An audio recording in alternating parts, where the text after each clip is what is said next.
Undercrofts are a hidden gem of Norwich's history, and they lurk beneath the facades of everyday buildings on our medieval streets.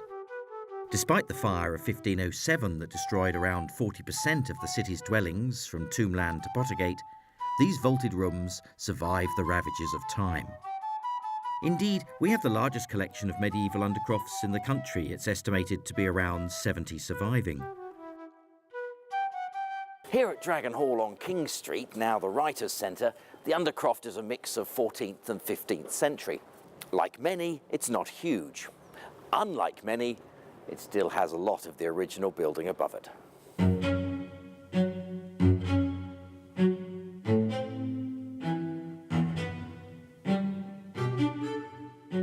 This would have been the storage area for cloth merchant Robert Topps, who traded his goods primarily to the Low Countries and imported a wide range of goods from the continent. Whilst many undercrofts can be accessed from inside the building, usually by a stair of brick, some could be entered by external doors, normally from the side or rear of the property. And it's likely that Robert Topps had his goods delivered through this bricked-up chute. There are two types of undercroft designs, the ribbed, such as here at the Assembly House, and the barrel vaulted, a plainer, simpler design, yet in fact more effective, as it allows a greater storage space.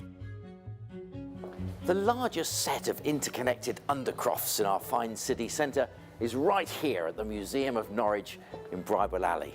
And on one Saturday every month, they open their doors for us all to see. I'm meeting with photographer Terry George, who's made it his mission to discover as many of the undercrofts as he can. Have you been to here at the Museum of Norwich before? Yes, a couple of times. It's a really impressive undercroft. It's one of the largest in Norwich, but it is the largest in Norwich.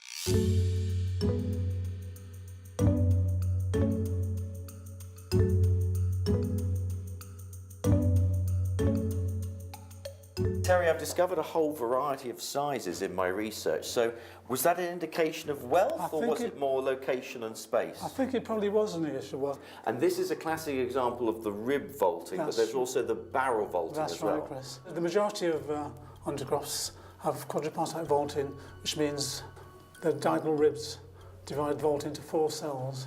Right. Well, this obviously is a huge undercroft. Let's just have a look. That's right, Chris. It's good things to go on forever. Terry, once you come into this section, you become very aware of brick. And as I understand it in my research, most undercrofts in Britain were built with stone, but here in Norwich, more with brick. Why was that? That's right, Chris. Apart from a few early ones in Norwich, brick was the favoured medium from the 14th century onwards. So this one here was built in about 1370. Right. And this is lime mortar that's This is lime mortar, which was used to join the bricks. This is a great example of ribbed vaulting here. That's right. Yeah. And what's interesting is that there's the sexpartite, which is the 6th rib, and the octopartite is the 8th rib. And yet here there's 7.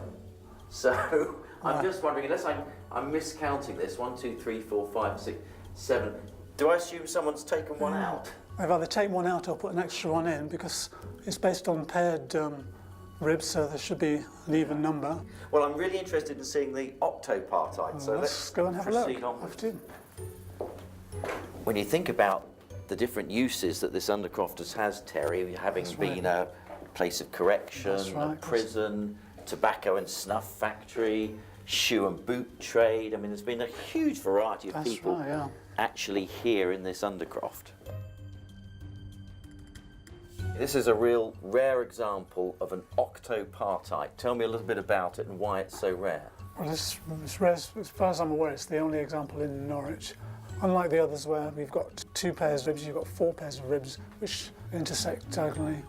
I've wondered why they bothered using octopartite when they could have used quadripartite. Is it because they wanted to use an area for display? I don't know. Right. Because it seems a bit extravagant just for storage to spend all that money on something that no one's going to see.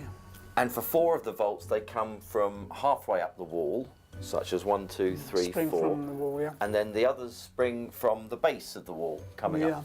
Right. The beauty of this undercroft, there is so much to discover, isn't there, Terry? So that's right. Every time I come down, I see something I've not noticed before.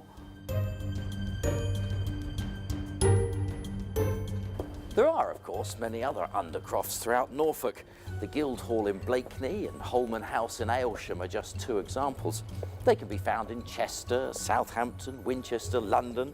In fact, the Houses of Parliament in London have got a fine Undercroft that was rented out in 1605 to a man called Guy Fawkes. Apparently he didn't rent it for very long.